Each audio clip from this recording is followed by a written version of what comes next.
BJP और शिंदे के बीच तेज हुआ टकराव। बीजेपी ने खराब प्रदर्शन के लिए शिंदे को माना जिम्मेदार। महाराष्ट्र एनडीए में टूट का बढ़ा खतरा। विधानसभा चुनाव की तैयारी में बीजेपी और शिंदे की शिवसेना आमने सामने आ गए हैं। तनाव इतना बढ़ गया है कि मुख्यमंत्री देवेंद्र फडणवीस और एकनाथ शिंदे के बीच बातचीत तक नहीं हो रही है। बीएमसी चुनाव में जो पार्षद जीत कर आए हैं उन्हें शिंदे ने ताज होटल में सेव कर लिया है, तो बीजेपी भी अपने पार्षदों को छिपाने की कोशिश कर रही है। कांग्रेस और उद्धव गुट को भी अब मौका दिखाई दे रहा है, लेकिन अब जो खबरें सामने आ रही हैं वो और भी चौंकाने वाली है, क्योंकि शिंदे और बीजेपी के बीच टकराव इतना बढ़ गया है कि महाराष्ट्र में कभी भी महायुति टूट सकती है। बीजेपी की तरफ से विधानसभा चुनाव की तैयारियां शुरू करने के संकेत भी मिल रहे हैं। वहीं शिंदे भी अपने नए गठबंधन की तलाश में जुट गए हैं। तो आज हम अपनी स्पेशल रिपोर्ट में महाराष्ट्र की सियासत में आने वाले तूफान पर ही करेंगे बात। नमस्कार, मैं आंचल।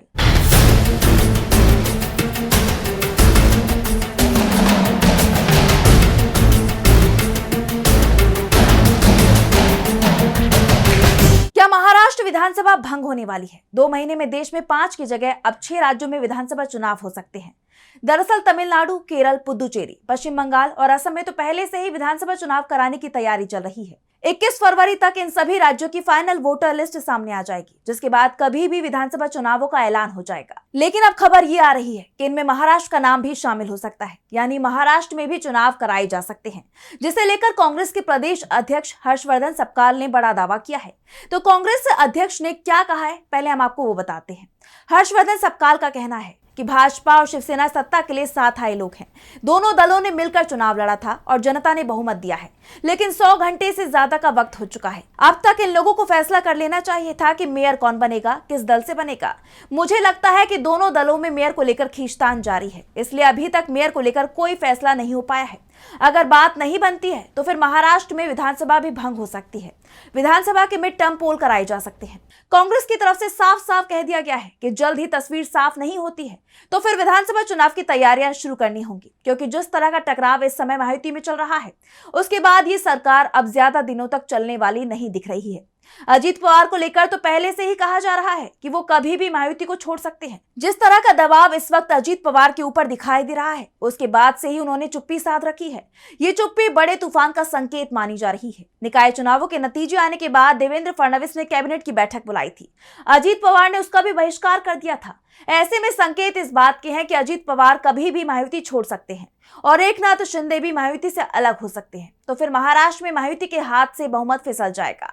और जैसा कि कांग्रेस के प्रदेश अध्यक्ष सपकाल ने कहा है कि मध्यावधि चुनाव हो सकते हैं, वहीं महाराष्ट्र मध्यावधि चुनाव की तरफ जा सकता है। कांग्रेस प्रदेश अध्यक्ष ने बीएमसी चुनाव के नतीजे आने के बाद जिस तरह से होटल पॉलिटिक्स शुरू हुई है और जिस तरह का चुनाव महाराष्ट्र में कराया गया है उस पर भी सवाल उठाए हैं। उन्होंने कहा है, लोकतंत्र में निष्पक्ष चुनाव होने चाहिए। वोटर को भी पूरी आजादी के साथ वोट डालने का अधिकार होना चाहिए। जो जीत कर आए प्रतिनिधि हैं उन पर किसी भी तरह का दबाव या पाबंदी नहीं होनी चाहिए, लेकिन इस समय दबाव जीते हुए जनप्रतिनिधियों पर भी है और वोटरों पर भी।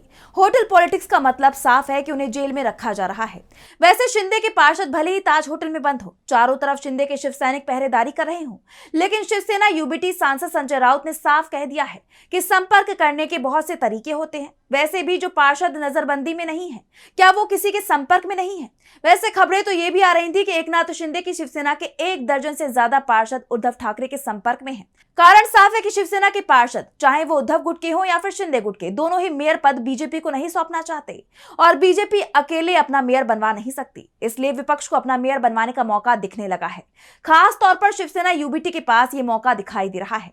उद्धव ठाकरे ने कहा था कि भगवान की इच्छा हुई तो हमारा मेयर बनेगा, और अब जिस तरह के हालात महायुति में बन गए हैं उसके बाद ये माना जा रहा है कि भगवान भी चाहता है कि मेयर शिवसेना यूबीटी का ही बने। कांग्रेस की तरफ से अब साफ संकेत दिए गए हैं कि अगर शिवसेना यूबीटी का मेयर बनने की उम्मीद दिखेगी तो कांग्रेस उसका समर्थन करेगी। सपकाल ने भी कहा है कि हम लोग भले ही निकाय चुनाव अलग अलग लड़े हों, लेकिन कांग्रेस और शिवसेना यूबीटी अलायंस पार्टनर है। कई जगह हम लोग साथ साथ भी लड़े हैं, ऐसे में बीएमसी में भी हम साथ आएंगे, इसमें भी किसी तरह का सवाल नहीं है। वैसे महायुति में टूटने की खबरें अब आना शुरू हो चुकी हैं। एकनाथ शिंदे ने नए सहयोगियों की तलाश शुरू कर दी है। एआईएमआईएम के प्रदेश अध्यक्ष इम्तियाज जलील ने दावा किया है कि शिंदे की शिवसेना ने उनसे संपर्क साधा है। जलील का दावा अगर सच है तो फिर महाराष्ट्र में जिस नए सियासी तूफान की बात हो रही है, मानकर चलिए कि वो आने वाला है। जलील ने दावा किया है कि मालेगांव महानगर पालिका में मेयर बनाने के लिए एकनाथ शिंदे की शिवसेना की तरफ से उनके स्थानीय नेताओं को प्रस्ताव मिला था। मालेगांव में एमआईएम के 21 नगर सेवक जीते हैं। शिंदे गुट ने प्रस्ताव दिया था कि क्या हम साथ आ सकते हैं। फिलहाल इसको लेकर अभी सहमति नहीं बन पाई है, लेकिन जलील ने फडणवीस पर जरूर तीखा हमला किया है। उन्होंने कहा है कि महाराष्ट्र पुलिस का रुख अमीर के लिए अलग और गरीब के लिए अलग है। उन्होंने पुलिस की कार्रवाई पर सवाल उठाते हुए कहा कि छत्रपति संभाजी नगर में शिवसेना शिंदे गुट के नगर सेवक अभिजीत जीवनवाल अपनी जीत का जश्न मना रहे थे। इस दौरान उन्होंने तलवार को हवा में लहराया और पुलिस ने उनके खिलाफ मामला दर्ज कर लिया। पार्षदों का सियासी कद बहुत बड़ा नहीं होता, लेकिन छत्रपति संभाजी नगर के ही विधायक और पालक मंत्री संजय शिरसाट की बेटी और उनके पीए ने जब तलवार लहराई तो उनके खिलाफ कोई कार्रवाई नहीं हुई। क्या कानून सभी के लिए समान नहीं है? वैसे सबसे बड़ा सवाल तो यही उठ रहा है कि एआईएमआईएम को एकनाथ शिंदे की तरफ से जो प्रस्ताव दिया गया है, क्या वो भविष्य में नए गठबंधन के संकेत दे रहा है? क्योंकि शिंदे अगर महायुति छोड़ते हैं तो इंडिया गठबंधन में तो उन्हें जगह नहीं मिल पाएगी, क्योंकि पहले से ही वहां उद्धव ठाकरे की शिवसेना मौजूद है और उद्धव के रहते शिंदे की इंडिया गठबंधन में एंट्री नहीं हो पाएगी। ऐसे में शिंदे ने पहले से ही नए गठबंधन सहयोगियों की तलाश तो शुरू नहीं कर दी है। शिंदे की तरफ से नए गठबंधन की तलाश और कांग्रेस का ये दावा कि महाराष्ट्र विधानसभा चुनाव के लिए भी तैयार रहना चाहिए। कभी भी विधानसभा भंग हो सकती है। राज्य की सियासत में बड़े बदलाव के संकेत दे रही है। महाराष्ट्र में सभी 29 नगर निगम में मेयर पद का चुनाव इसी महीने के आखिर तक होने की उम्मीद है।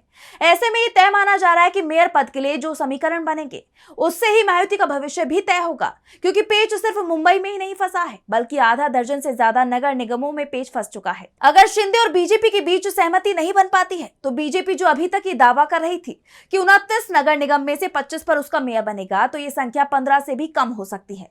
4 नगर निगम में तो अभी भी कांग्रेस का मेयर बनता दिखाई दे रहा है, जिसमें से लातूर, चंद्रपुर, ठाणे जिले की भिवंडी नगर निगम और कोल्हापुर शामिल है। इसके अलावा परभणी में शिवसेना उद्धव गुट का कब्जा तय माना जा रहा है। अगर महायुति टूटती है तो करीब आधा दर्जन और निगमों पर भी विपक्ष का कब्जा हो जाएगा। यानी महाराष्ट्र में निकाय चुनावों के बाद खेल खत्म नहीं हुआ है, बल्कि खेल अब शुरू हो रहा है। और अब निशाने पर सिर्फ मेयर पद नहीं बचा है, बल्कि महाराष्ट्र का सीएम पद भी अब निशाने पर आ गया है। महाराष्ट्र की सरकार अब संकट में फंस चुकी है। तो क्या महाराष्ट्र में अब मध्यावधि चुनाव होने वाले हैं? इसका जवाब 10 दिन में ही मिल जाएगा। फिलहाल स्पेशल रिपोर्ट में बस इतना ही। अगर वीडियो पसंद आया तो लाइक करें, साथ ही हमारे चैनल को सब्सक्राइब करें। नमस्कार। हमारे चैनल से जुड़े रहने के लिए YouTube पर टाइप करें DB लाइव, सब्सक्राइब बटन को क्लिक करें और बेल आइकन को दबाना न भूलें, ताकि खबरें आप तक पहुंचती रहें। देखते रहिए DB लाइव, क्योंकि यहाँ हैं खबरें लगातार।